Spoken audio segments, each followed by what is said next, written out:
Listo, balema gaude guztiok.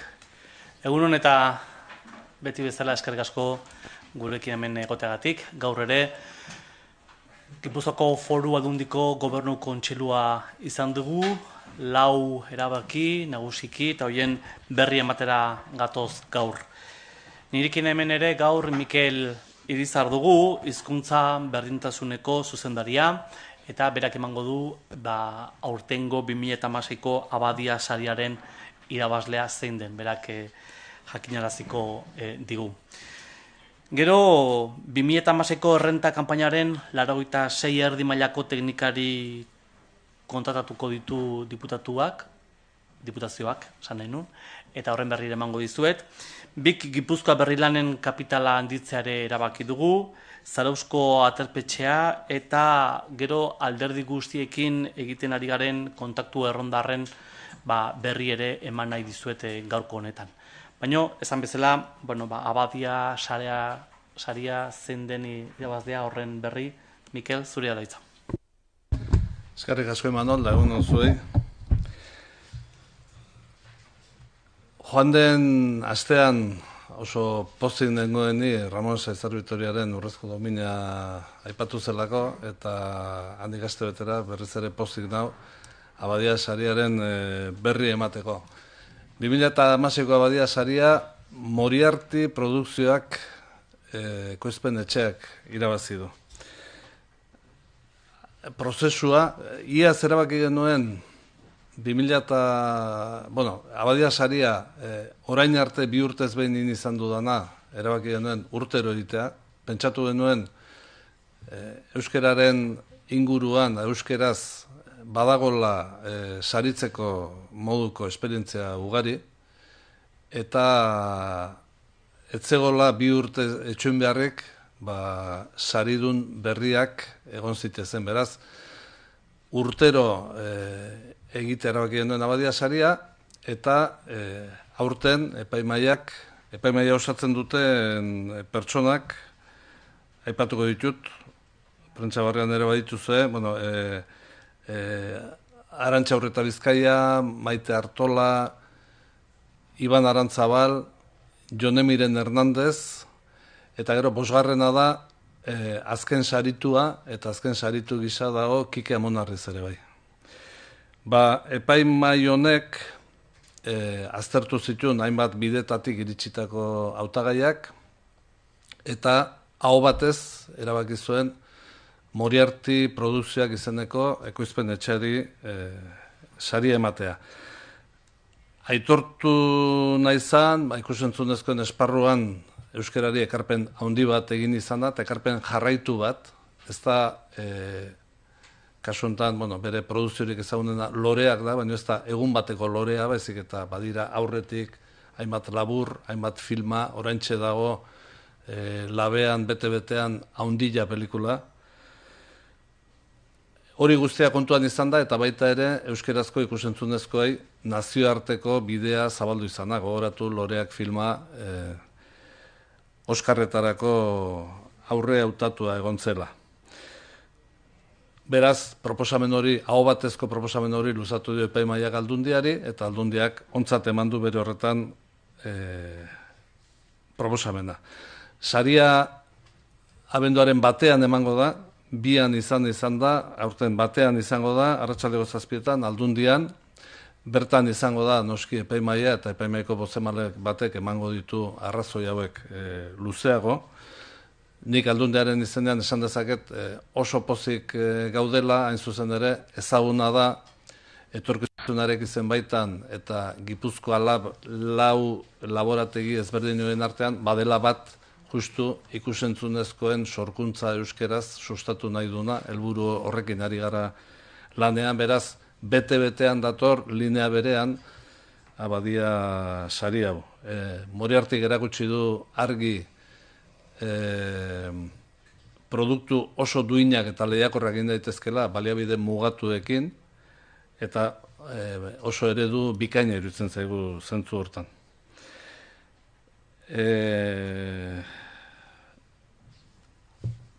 Elementu osagarri bat, abadia sariak ez du dotazio ekonomikorik, artelan bat izaten da saria, eta artelan hori eskatzen diogu aldiro Gipuzkoar artista berri indarra hartzen ari den edo nabarmentzen ari den artista berri bati, eta urten artista hautatua izan da Izaskun Alvarez, Oiartzuarra. Aurten berezitasuna da gainera lana propio egingo duela sarituak nortzuk diren jakinda. Horregatik ezin dugu saria dagoeneko erakutsi, baina datorren astean izango duzu artelana egin ala izango dugu aukera zuei erakusteko. Hoxe zan, eskerrik asko.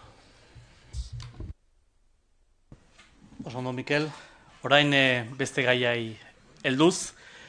Aipatu lehenbizi 2016ko errenta kanpainarako, hautapen probetarako deialdi ireki bat antolatu dugula, herri mailako teknikarien lan poltsa bat sortzeko, eta errenta kanpainan laguntzea da, gure helburu edo xedea lan poltsa honetarako. Egin behar teknikoetan laguntzeko, jende aurreko arretan ibiltzeko edo zalantzak argitzeko teknikariak behar ditugu, erdi mailako teknikariak, eta hortarako esan bezala lan poltsa bat abian jartzea erabaki dugu. Neurri honekin administrazio modernoa, efizientea eta kalitatezkoa bermatu egin nahi dugu, eta horregatik aurreikusten da 86 pertsonek inguru horretan ogasun saila benetan indartua gelditzen dela, eta ulertzen dugu gainera behar beharrezkoa dela kalitatezko zerbitzu bat ematea errentako kanpaina. Apiriletik uztailera bitarte hortan egingo dute lan, eta errentaren kanpainaren garapena gure ustetan asko erraztuko du eta arinduko du.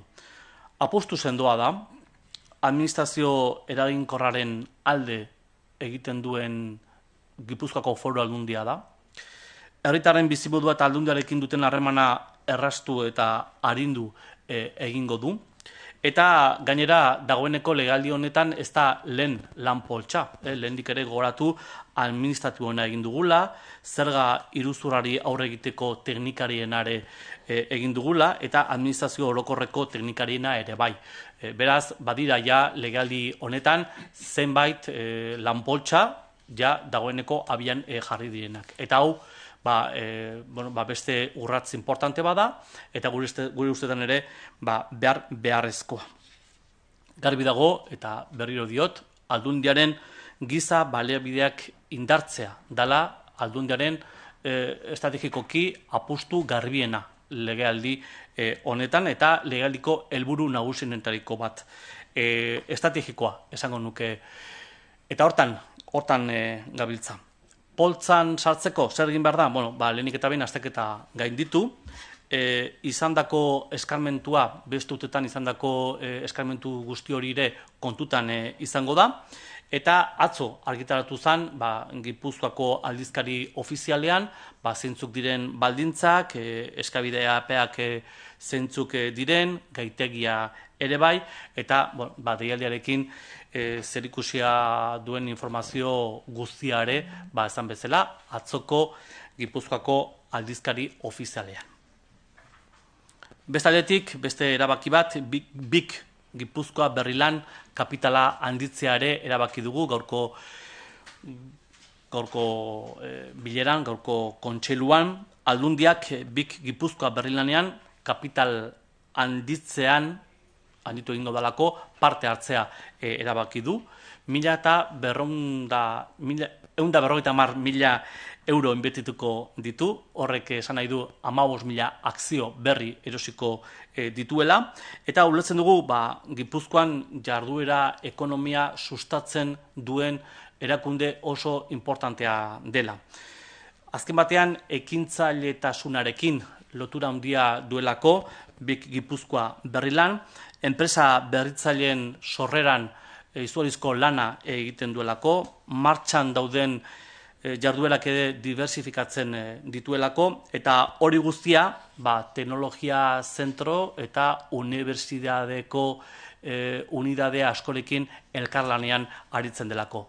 Beraz, guretzat hau oso notizi importantea, nahiz eta xumea izan importantea da. Zarauzko udalarire doan lagatzea erabaki dugu etxe txiki izeneko eraikina, eta neguan bertan gaueko harrera zerbitzua emango da, edo aterpetxea eskaintzeko zerbitzuare abian jarriko da. Azaroaren 16-tik, martxoaren 31-ara bitarte hortan egongo da lagapena indarrean, eta beraz horrek ere esan nahi du baita zerbitzuare martxan egongo dela. Oso zerbitzu importantea da, azken batean gizarte arreta arloan etxerik ez duten pertsonei hotzetik babesteko eta otordua hartzeko aukera ematen dielako. Beraz, haure guretzat berebeziko garrantzia du. Eta gero, kontaktu erronda. Hemen ere, aipatu dagoeneko diputatu nagusia elkartu egin dela, bai Podemos aldu bozera maile taldekidekin, eta Alderdi Popularreko bozera mailearekin. Eta etzi ostegunean, EH Bildurekin elkartuko da diputatu nagusia. Esan, PPren kasuan, jarduera ekonomikoa sustatzeko borondatea agertu dutela, eta hala erarazi digute, egia da gizarte politiketan desadostasunak ere badaudela, beraien iritzia eta guk aurkeztutako proiektuan, batipat hori azpimarratu nahiko nuke, baina behintzat agerian utzi dute adostasunak bilatzeko aukerak ere ikusten dutela. Podemos aldugu, hemendik aterata osoko emendakina aurkeztuko zutela adierazi zuten. Gure ustetan ez dute behar den moduan erronkari aurre egiten. Ulertzen dugu kasu batzutan errexena osoko emendakin bate aurkeztea dela.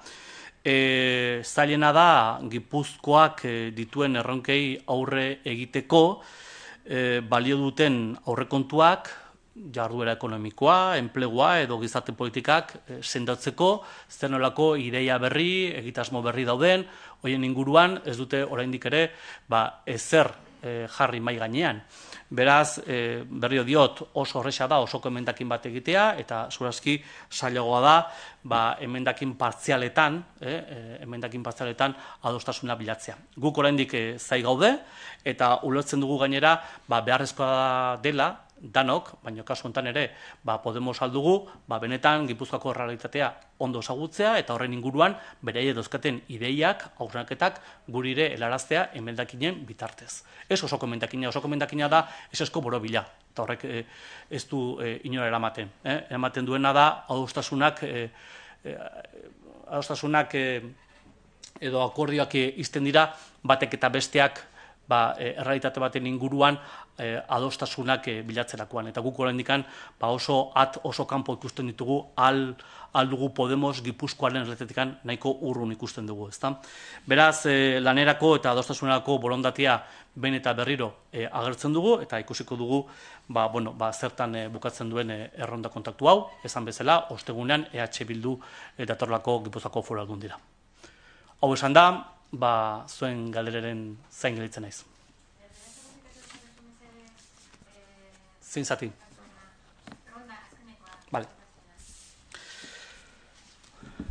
Bien, haciendo un primer balance de lo que ha supuesto la ronda con los partidos políticos, decir que el diputado general, Marco Olano, ya se ha reunido con el portavoz del Partido Popular y con los miembros del grupo de en este caso, de Podemos Aldugu.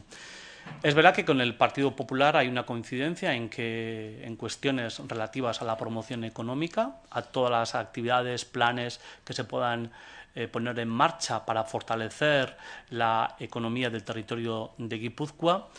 Es verdad también que hay divergencias en todo lo relativo a las políticas sociales, a los planes y a las principales partidas relativas a las políticas sociales, pero creemos que hay un escenario para poder llegar a un acuerdo.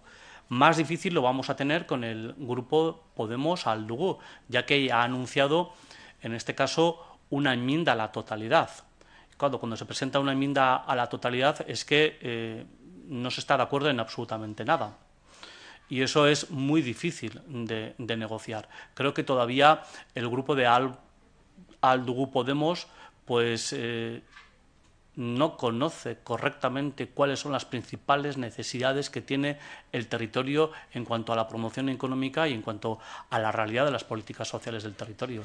Hasta Pablo Iglesias valora correctamente lo que se hace en Guipúzcoa y en Euskadi en relación a las políticas sociales. Bueno, Pablo Iglesias lo aplaude en Madrid y aquí el grupo al Dugu Podemos lo critica. Bueno, pues creemos que ahí hay divergencias importantes. Creo, sinceramente, que lo más fácil es presentar una enmienda a la totalidad y lo más difícil en este caso para al Dugu Podemos es presentar enmiendas parciales. Si lo hacen, seguramente llegaremos a acuerdos. Es voluntad de este gobierno llegar a acuerdos, en especial en políticas sociales y en promoción económica, que son las principales demandas problemáticas que tiene el territorio de Guipúzcoa. Y en eso estamos.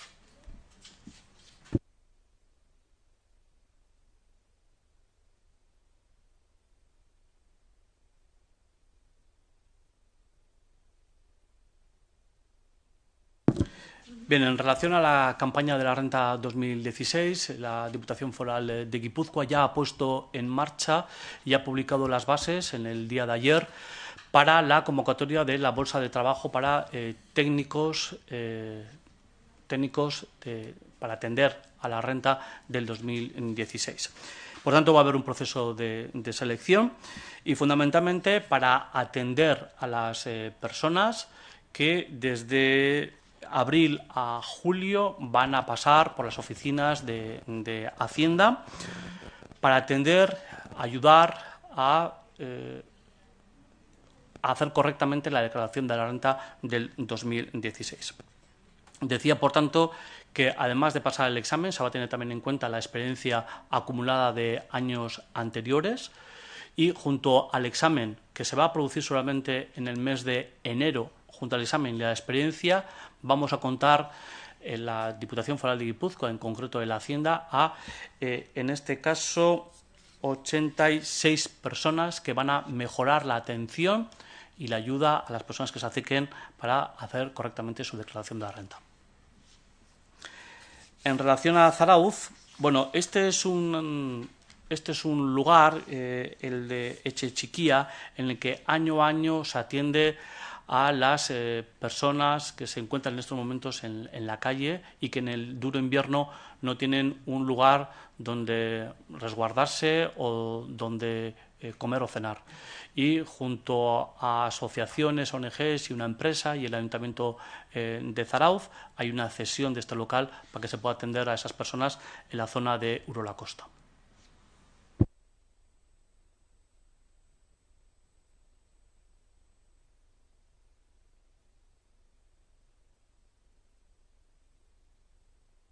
Un impulso a la lucha contra el fraude fiscal. No, son dos cosas diferentes. Esto es fundamentalmente para trabajar en la renta. En la renta, y es un trabajo que termina en julio.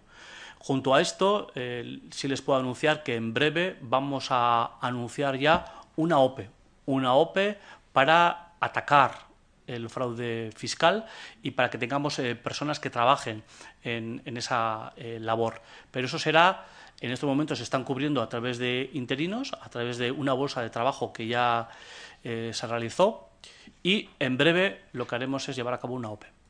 Eso lo anunciaremos en breve. La OPE, por ahora no lo puedo anunciar, pero será un número muy importante, teniendo en cuenta además que no se pueden sacar OPEs masivas, ¿vale? O sea, hay un cálculo ahí con la tasa de reposición, etcétera, etcétera, ¿vale?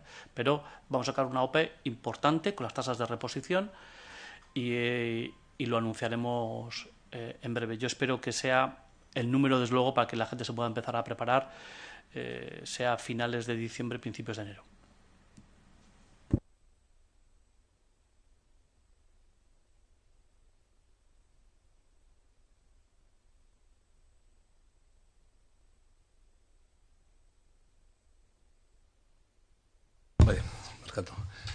El premio Abadía Saria 2016 se ha concedido a Moriarty Produkzioak, una productora de cine en euskera, de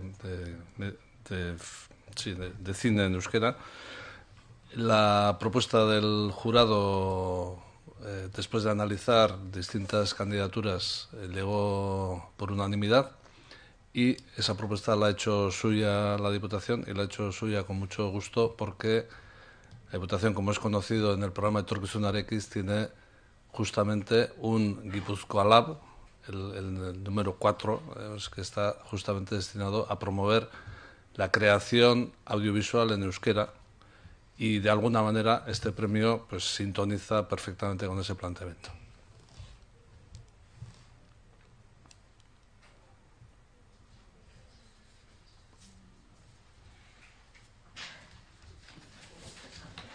Listo.